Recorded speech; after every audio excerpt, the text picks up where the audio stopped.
साथियों, मेरा नाम आर डी प्रजापति है। मैं पूर्व विधायक चंदा छतरपुर मध्य प्रदेश से हूँ और ओबीसी महासभा का वरिष्ठ सदस्य हूँ और संपूर्ण बुंदेलखंड जनजागरण मंच उत्तर प्रदेश मध्य प्रदेश का राष्ट्रीय अध्यक्ष हूँ। आज मैं लाइव इसलिए आया हूँ दोस्तों कि हमारे देश में ये जो व्यवस्था चल रही है आज चरम सीमा पर हमारे लोगों को सताया जा रहा है। मैं 4-6 चीज़ों को लेकर आ रहा हूँ। पहली बात तो हमारे यहाँ जो छतरपुर में घटनाएं घटी, एक दलित बेटी के साथ जो अन्याय हुआ और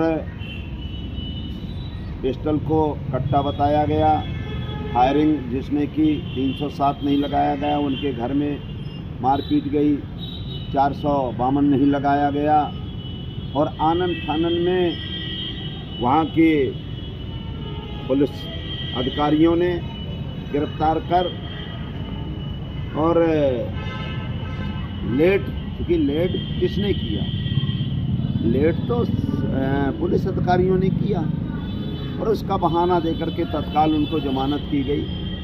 तो एक 12 साल की मासूम बच्ची के साथ ब्राह्मण ने बलात्कार किया, लोधी समाज की लड़की के साथ बलात्कार किया। यहाँ आपके पाल समाज के एक लोगों का मर्डर कर दिया गया। इन तमाम चीज़ों को लेकर के आदरणीय चंद्रशेखर आज़ाद जी आपके छतरपुर में 17 तारीख को जो भीम आर्मी के चीफ हैं और हमारे जो पूर्व मंत्री हैं आदरणीय मौर्य जी भी उस दिन पधार रहे हैं। तो लाखों की तादाद में आप लोग इकट्ठा हो और विशेषकर पिछड़े वर्ग के लोगों से निवेदन करना चाहता हूं कि कोई दोषी नहीं है, वो दोषी नहीं है। आप जब तक आप उनको वोट देते रहेंगे इसी तरह के आपकी बहन बेटियों की इज्जत लुटती रही और विशेषकर पिछड़े वर्ग के लोगों जो रोते हो, अगर वो लोग सभा करते हैं तो लाखों में पहुंचते हो। अगर वो आपको पैसा रुपए दे करके धर्म के नाम पे बुलाते हैं, जहां आपकी बहन बेटियां सुरक्षित नहीं, जहां आपका समाज सुरक्षित नहीं, वहां आप पैसा भी देते हो, बहन बेटियों की इज्जत भी लुटवाते हो और चले जाते हो। जब तक आप अपने लड़कों को कलेक्टर, एसपी, डॉक्टर, इंजीनियर नहीं बनाओगे, जब तक आप अपने बच्चों को विधायक, संसद नहीं बनाओगे, तो ऐसे आपको एक मैं और चीज़ बता देना चाहता हूँ, बीच में मुझे छूट गया था। हाथरस बात देखो, अब वो हाथरस का देखो कि 4 में से 3 बरी कर दिए गए, जो विश्व की सबसे घिनौनी घटना थी क्योंकि दलित समाज की हुई थी। पुलिस ने ही बगैर उसकी मर्जी के, परिवार के, पुलिस ने वहाँ उनका अंतिम संस्कार लड़की का किया और ऐसे छूट रहे हैं। एक कॉलेजियम सिस्टम बना रहेगा जब तक आप उनको वोट करते रहोगे और आप पे हमारे पुरखा के पुरखा 5,000 वर्षों से हमारी बहन बेटियों की इज्जत लुटती रही। हमारे आदमी जो महापुरुष रहे, जिनको आप महापुरुष मानते ही नहीं हो, जो लूटा खसोटा डकैती चोरी बदमाशी की, जो हमें सुअर से, कुत्ते से भी बदतर जीने के लिए किया, उनको आप अपना भगवान मानते हो, बदतर मानते हो। इसलिए आपसे मैं लाइव आया हूँ कि आप लाखों की तादाद में इकट्ठा हो और उस दिन संविधान की कसम खाओ, अपने माँ बाप की कसम खाओ, अपनी बहन बेटियों की कसम खाओ कि जो हमारी बहन बेटियों की इज्जत लूटता है, जो हमें नर की जीवन जीने को मजबूर कर रहा है, जो हमें कलेक्टर, एसपी, डॉक्टर, इंजीनियर नहीं बनाने देना चाहता है और जो हमारी जनगणना पशु पक्षियों की जनगणना है, कुत्ते बिल्ली की जनगणना है, लेकिन आपकी गिनती नहीं है। इसलिए जिस दिन आपकी गिनती हो जाएगी उस दिन आपको बराबरी का हक देंगे। अगर ये नहीं देते तो न्यायालय देगी, लेकिन न्यायालय क्यों देगी जब आपकी गिनती ही नहीं है? और गिनती ना करवाने का, माँ बहन बेटियों की इज्जत लुटवाने का, अपने ऊपर डकैती डलवाने का, ये जो कारण है केवल आप SC ST पिछड़े वर्ग के लोगों और विशेषकर पिछड़े वर्ग के लोगों, जिसकी जनसंख्या मध्य प्रदेश के अंदर 52% है और वो 14 में राजी है। कुतिया माड़े में राजी। कुतिया को कभी चावल दाल नहीं मिला तो माड़ ही छामन दे दिया जाए। पीछे पीछे घूम रहे हैं नेता हमारे, तेल लगाते फिर रहे हैं उन पाखंडियों के, उन गुंडों के, उन बदमाशों के। जो आज देखिए, अगर कहीं कुर्मी का बेटा फंस गया होता, कुर्मी के बेटा ने केवल कट्टा दिखाया था, तत्काल जेल गया था, 1 मिनट नहीं लगा तत्काल। और जिसने फायर की वो 1 मिनट नहीं लगा छूटने में।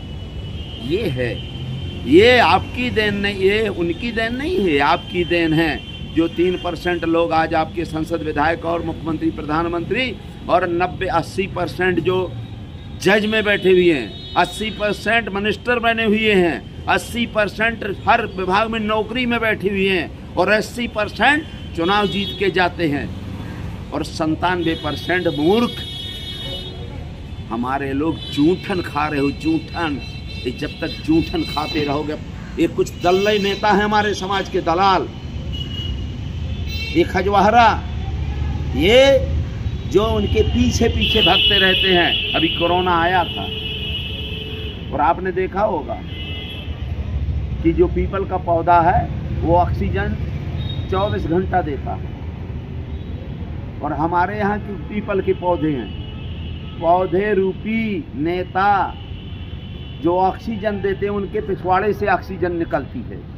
और हमारे समाज के SC/ST OBC के आदमी वो एक एक डिब्बी लेकर के, एक एक सटक लेकर के वो लगाए रहते हैं कि ऑक्सीजन मिल जाए, हो सकता है कोरोना ना हो सकता, मेरी भी इज्जत बढ़ जाएगी मेरे समाज में। अरे गद्दारों, अरे समाज को अपने बाप को बाप कहो। आज आपका बाप, आपकी माँ रो रही होगी कि मैंने ऐसी औलाद पैदा की है जो मेरे नाम का कलंक है, आज भी हमारी बहन बेटियों को लुटा रहा है। इसलिए 17 तारीख को आदरणीय स्वामी प्रसाद मौर्य जी, आदरणीय चंद्रशेखर आज़ाद भीम चीफ आर्मी और हमारे कोर कमेटी के सभी सदस्य, डॉक्टर पुष्पेंद्र पटेल साहब, डॉक्टर आपके हमारे क्या कहते हैं महेंद्र जी, डॉक्टर नहीं महेंद्र सिंह लोधी जी और आपके कुशवाहा जी, धर्मेंद्र कुशवाहा जी एडवोकेट और कार्यकारी अध्यक्ष हमारे चाहे पटेल साहब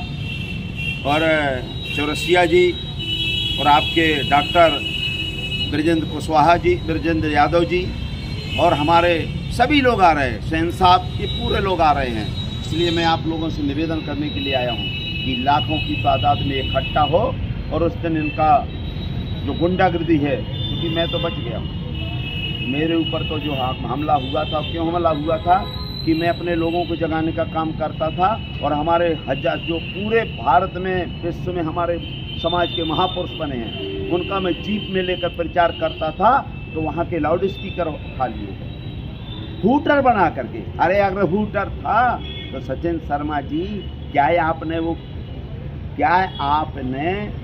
हूटर की जो हमारे मशीन है क्या आपने जब्त की?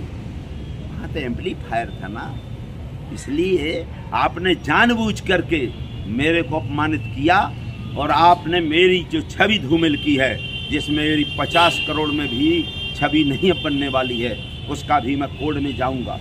भी आप लोगों से आशा नहीं है, कोर्ट में जाऊंगा, मानहानि का दावा पेश करूंगा।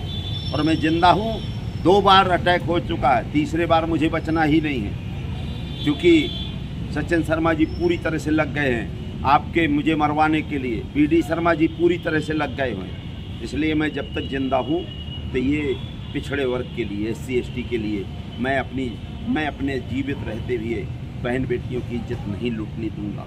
मैं अपने लड़कों को उनकी सेवा गुलाम नहीं बनने दूंगा SC/ST लोगों को। जिस दिन मेरी मृत्यु हो जाएगी तभी ये लोग आगे अन्याय कर सकते हैं और मेरे जिंदा रहते हुए अन्याय नहीं होने दूंगा। मैं आज आया हूं कि 17 मार्च है, छतरपुर में एक महाकुंभ होने वाला है, जिसमें आदरणीय हमारे पूर्व मंत्री स्वामी प्रसाद मौर्य जी, आदरणीय हमारे चंद्रशेखर रावण जी, आज़ाद जी जो भीम आर्मी के चीफ हैं, और पूरे हमारे जैश के क्रांतिकारी साथी जो पूरे ST के लोग हैं और आपके OBC के लोग ज़्यादा से ज़्यादा पहुँचेंगे, जो कि बुंदेलखंड से ही इसका शुरुआत होगी और बुंदेलखंड से ये मनुवादी ताकतें, ये गुंडागर्दी ताकतें, उस दिन उनका उसी दिन इनको राजनीतिक अंत कर दिया जाएगा, राजनीति में इनका सफाया हो जाएगा। इसलिए आपके बीच आया हूँ। बहुत बहुत धन्यवाद। जय भीम, जय भारत, जय नमो बुद्धाय, जय संविधान, जय संविधान, जय विज्ञान।